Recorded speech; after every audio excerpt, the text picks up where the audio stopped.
लगा भी देती है तो पुलिस को जेल में डालने से पहले मतलब उनकी पूरी जांच करनी चाहिए कि एग्जैक्टली बात क्या। लिव इन में रहती हैं लड़कों के साथ, तो लिव इन में रहने में क्या कहते हैं, कुछ समय तक साथ रहती हैं, फिर उसके बाद उनके लड़कों के ऊपर रेप के मुकदमे लिखवा दिए जाते हैं जो कि झूठे होते हैं।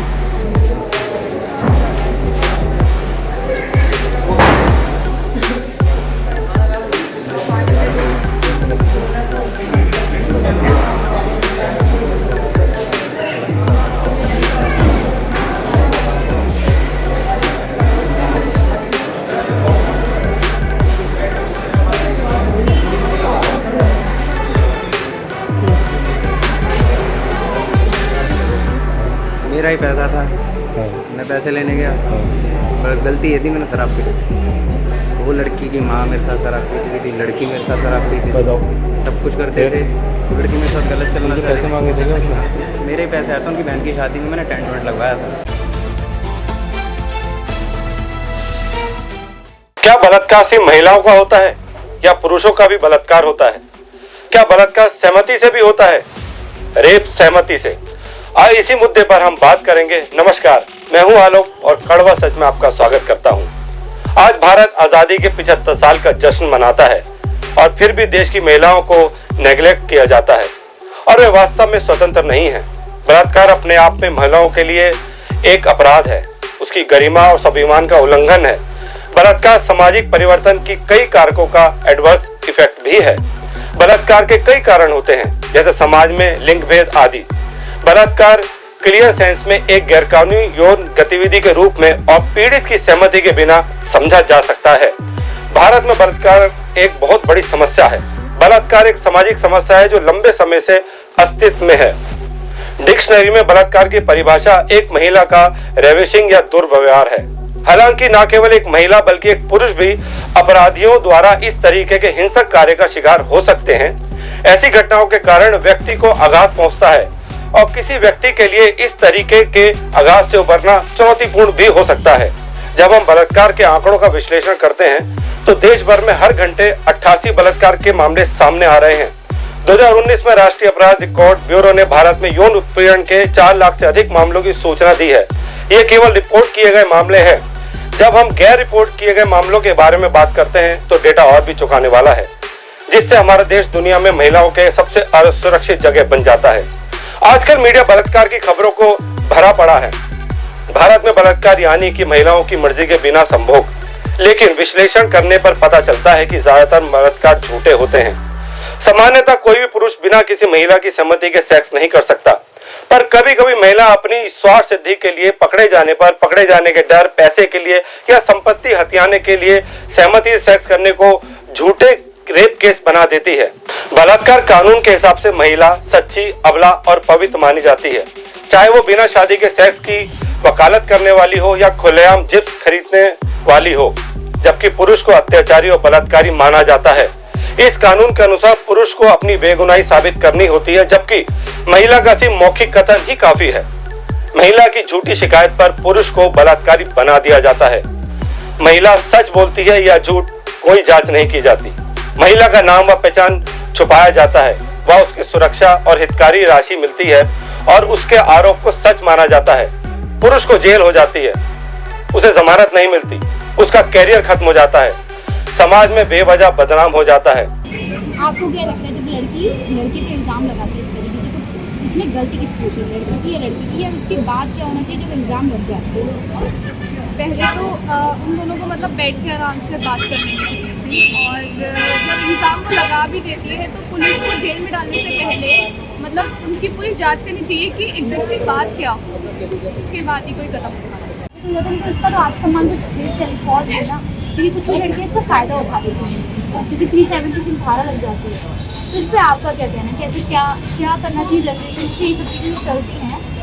एक तो ये मतलब रिलेशनशिप ही गलत है पहले से ही मेरे हिसाब से तो, और फिर जो कुछ अगर कुछ ऐसा हो भी जाता है ना तो दोनों की ही गलती है, दोनों की ही गलती बराबर मानी जाती है मेरे हिसाब से। रिश्तेदार, दोस्त और पड़ोसी संबद्ध करने लगते हैं।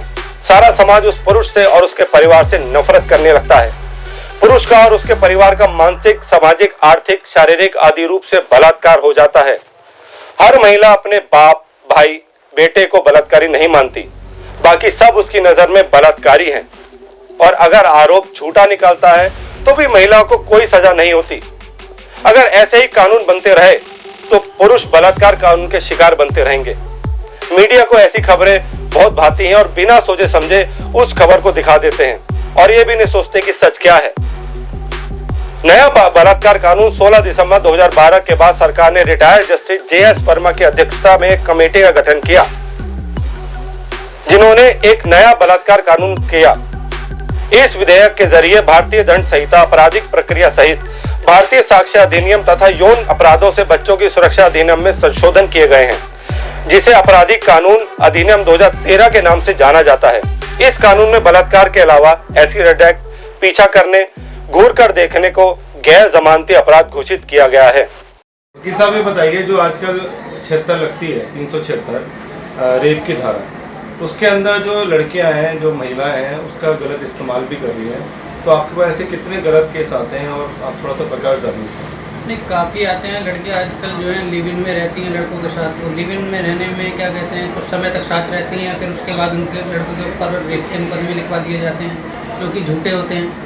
उसमें क्या होता है, पुलिस जांच तो करती नहीं है, उसमें पहले ही FIR दर्ज कर देती है, उसके बाद उन्हें लड़कों को पकड़ के जेल में भेज दिया जाता है। वो उसकी वजह से उनके कई महीने ख़राब हो जाते हैं, साल भी ख़राब हो जाते हैं कईयों के। फिर उसके बाद जब जांच होके आती है, जब पता चलता है कि ये रेप सच था या झूठा था, लेकिन अधिकतर 100 में से 90% के करीब मुकदमे लिव इन में रहने वालों के झूठे ही होते हैं। हाँ, असली मुकदमे रेप के जो होते हैं वो भी होते हैं, ऐसा नहीं है कि रेप के मुकदमे असली नहीं होते हैं, लेकिन जो लिव इन में रहने वाले मुकदमे हैं वो अधिकतर झूठे ही होते हैं। तो वकील साहब, इसके बाद जो आदमी जेल से बाहर आता है, उसका समाज उसको किस नज़र से देखता है, उसके मेंटली कितना डिस्टर्ब हो जाता है? नहीं, रेप में जो आदमी जेल चला गया वो तो समाज से कटा ही हो जाता है, क्योंकि लोग बाग उसे रेपिस्ट की श्रेणी में रखते हैं कि इसने रेप किया था, लड़की के साथ गलत काम किया था इसने, और उसे कहीं भी समाज में सही जगह मिल ही नहीं पाती है, ना वो जॉब कर पाता है ढंग से, क्योंकि हमेशा ही लोग बाग उसे गलत नज़रों से देखते हैं कि रेपिस्ट है, अपने घर में घुसने में भी दिक्कत करते हैं। समाज है ये, लोग बाग बुरा ही समझते हैं। तो वकील और साहब, अभी क्या कहते हैं, सुप्रीम कोर्ट की रूलिंग भी आई है जी। एक मोमडन था जो क्या कहते हैं राजस्थान का मुकदमा था, उसके ऊपर उसने एंटीसिपेटरी डाली, लड़की ने लिव इन में रहने के बाद उस पर जो है मुकदमा कर दिया 376 का, जिसमें कि सुप्रीम कोर्ट ने साफ कहा है कि लिव इन में रहने के बाद आप इतने साल इसके साथ रहेंगे तो ये 376 इस पर बनती ही नहीं, एंटीसिपेटरी बिल नहीं। तो वकील साहब, ऐसा आपको कहने के लगता नहीं पुलिस जल्दीबाजी कर देती है FIR लिखना? पुलिस जल्दबाजी, पुलिस वाले जो है उनका काम भी होता है, जो जल्दबाजी वो लड़कियों को देखते हैं कि शायद हो सकता है इसके साथ परेशानी हो, क्योंकि ऊपर से आदेश इस तरीके के उन्हें मिले हुए होते हैं कि पहले मुकदमा दर्ज करो। अगर पुलिस भी जांच करे तो उन्हें भी फर्जी ही मुकदमे मिलेंगे अधिकतर, क्योंकि बाद में भी क्या होता है, बाद में फैसले होते हैं कोर्टों में, कोर्ट का टाइम वेस्ट किया जाता है। अगर पुलिस पहले ही अपनी जाँच कर ले तो इस तरीके के मुकदमे दर्ज ना हो। तो वकील साहब को आपको क्या लगता है कितनी तब्दीली की ज़रूरत है? इस काफ़ी तब्दीली की ज़रूरत है, पुलिस जांच की ज़रूरत है, अच्छी तरीके से जांच होनी चाहिए। लिव इन में रहने वालों को भी ये समझना चाहिए कि जब वो लिव इन में इतने साल से रह रहे हैं तो लड़के ने पहले नहीं उन्हें बोला होगा कि शादी करूँगा या नहीं करूँगा, या पहले है तो अगर एक आध महीने की बात होती तो ये भी देखा जाता कि 1 महीने में तो लड़का मना कर रहा है, तब तो उसके ऊपर रेप का मुकदमा ही बनवा दिए, बहका कर इसने तुम्हारे साथ कुछ किया है। और साल 2 साल रहने के बाद उसके बाद रेप का मुकदमा लिखवाती है लड़की। इस नए बलात्कार कानून का नुकसान क्या है? महिला को सिर्फ कहना है कि पुरुष ने उसका शारीरिक शोषण किया है, चाहे झूठ हो चाहे सच हो। भारतीय साक्ष्य अधिनियम की धारा 114A के अनुसार उसके बयानों को ही पर्याप्त साक्ष्य माना जाएगा और उसके अनुसार कोई भी पुरुष गिरफ्तार किया जा सकता है और उसको जेल हो जाती है। इसी वजह से आजकल बलात्कार केस में हर तरह के पुरुष फंस रहे हैं, जैसे जज या नेता या नौकरशाह या डॉक्टर या पुलिस या फिल्मी हस्तियां या मालिक या शिक्षक या विद्यार्थी या दोस्त या जानकार या अपने ही रिश्तेदार या पति या प्रेमी आदि। इन सब की वजह से महिला अपनी आजादी, अपना वजूद, अपना सच आदि खत्म कर रही है। कुछ कारणों से एक महिला को गलत नजरों से देखा जाता है। उसकी पहली वजह है बॉलीवुड। बॉलीवुड में महिलाओं का चित्रण केवल अश्लील होता है। जब उन्हें वस्तुओं के बजाय अश्लील विषयों के रूप में चित्रित किया जाता है, बॉलीवुड में अनावश्यक रूप से आक्रामक, एग्रेसिव रूप में मर्दाना पुरुषों का चित्रण और महिलाओं को ऐसे व्यक्तियों के रूप में चित्रित किया जाता है जिन्हें लगातार पीछा करने, छेड़खानी और दुर्व्यवहार से लुभाया जा सकता है। विज्ञापन, यौन संकेतों के विज्ञापन महिलाओं को वस्तु के समान बनाते हैं, जबकि अन्य उनके काम, आर्थिक योगदान और यौन आवेगों को अनदेखा कर देते हैं। बलात्कार का झूठा आरोप लगाने के प्रमुख कारण है। पहला कारण है, गर्भवती होने पर उस महिला का मकसद अपनी पवित्रता सिद्ध करना होता है। पैसों के लिए उस महिला का मकसद पैसा हड़पना होता है, बदला लेने के लिए इस महिला का मकसद बर्बाद करना होता है, चाहे वो कोई भी हो। जमीन जायदाद के लिए इस महिला का मकसद जमीन जायदाद को हथियाना होता है। अहंकार के लिए उस महिला का मकसद अपनी बात को ऊपर रखना होता है। मानसिक समस्या, महिला का मस्तिष्क संतुलन बिगड़ा हुआ होता है। वैवाहिक समस्या, इस महिला का मकसद पति को बर्बाद या काबू करना होता है। नौकरी के लिए महिला का मकसद बिना किसी योग्यता के नौकरी लेने से होता है। प्रमोशन के लिए महिला का मकसद बिना किसी योग्यता के प्रमोशन लेने से होता है। पत्नी बनने के लिए इस महिला का मकसद पत्नी बनना होता है। जुर्म को छुपाने के लिए महिला का मकसद जुर्म को छुपाना होता है। खून करने के लिए महिला का मकसद खून करना होता है। परीक्षा में पास होने के लिए महिला का मकसद पास होना होता है। चलती गाड़ी में बलात्कार, महिला का मकसद पैसा होता है। प्रेमिका की बात ना मानो, महिला का मकसद मानसिक परेशान करना होता है। लिफ्ट में बलात्कार, महिला का मकसद पैसा होता है। आजकल तो कुछ लड़कियां अपने भाई और बाप पर बलात्कार का इल्जाम लगाने से नहीं डरती। सुप्रीम कोर्ट ने एक मामले में एक शख्स के खिलाफ लगाए बलात्कार के आरोपों को खारिज करते हुए साफ कहा है कि आपसी सहमति से बने संबंध में पार्टनर के खिलाफ रेप का आरोप नहीं लगाया जा सकता। इस मामले में एक महिला के शादी के पहले एक शख्स से संबंध थे और यहाँ तक कि महिला ने इसके कारण तलाक ले लिया। महिला का तलाक होने के बाद भी उसके किसी शख्स से लंबे समय से आपसी सहमति से संबंध थे। बाद में उस पुरुष ने किसी और महिला से शादी कर ली। बार बार दबाव डालने के बावजूद तलाक नहीं लिया तो उसके खिलाफ रेप के मामले की एफआईआर दर्ज कराई गई। अगर महिला लगातार पुरुष के साथ अपनी मर्जी से संबंध में रही हो और बाद में रिश्ता खत्म हो जाए तो वह मामला रिपीट केस दर्ज कराने का आधार नहीं हो सकता। सुप्रीम कोर्ट ने आरोपी को अग्रिम जमानत देते हुए उक्त टिप्पणी की। सुप्रीम कोर्ट के जस्टिस हेमंत गुप्ता और जस्टिस विक्रम सेठ की बेंच ने कहा कि अगर महिला पुरुष लगातार संबंध में है और बाद में संबंध काम ना कर रहा हो तो आईपीसी धारा 376 2N के तहत रिपोर्ट रेप केस का आधार नहीं हो सकता। सुप्रीम कोर्ट ने कहा कि तथ्य सबके सामने है कि शिकायती महिला उक्त पुरुष के साथ लगातार संबंध में रही थी। ये संबंध 4 साल तक कायम रहे थे। जब उसने पुरुष के साथ संबंध शुरू किया तो वह 21 साल की थी और तब से लगातार 4 साल संबंध में रही है। अब वह संबंध कायम नहीं हो रहा तो यह रेप का ग्राउंड नहीं बनेगा। और पीड़ित पुरुष इतना डर जाते हैं, कैमरे में आगे आने से भी घबराते हैं। एक पीढ़ी से हमने बात करी पर छुपे हुए कैमरे को देखिए पीड़ित ने क्या कहा। देखो मेरा ही पैसा था, मैं पैसे लेने गया पर गलती ये थी मैंने शराब पी ली। वो लड़की की माँ मेरे साथ शराब पीती थी, लड़की मेरे साथ शराब पीती थी, सब कुछ करते थे। वो लड़की मेरे साथ गलत चलना चाहती थी। पैसे मांगे थे क्या उसने?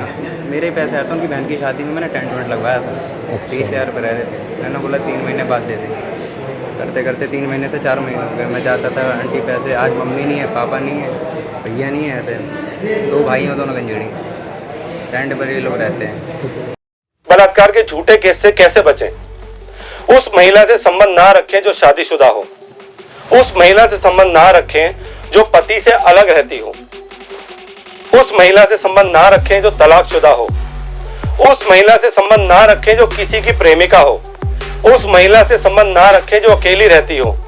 उस महिला से संबंध ना रखें जो नाबालिग हो। उस महिला से संबंध ना रखें जो परिवार के दबाव में हो। उस महिला से संबंध ना रखें जो उम्र में काफी छोटी हो या काफी तेज तर्रार हो।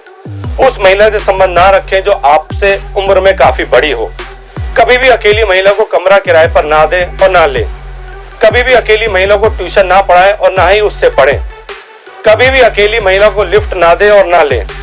कभी भी अकेली महिला को नौकरी के लिए साक्षात्कार दें और ना ले।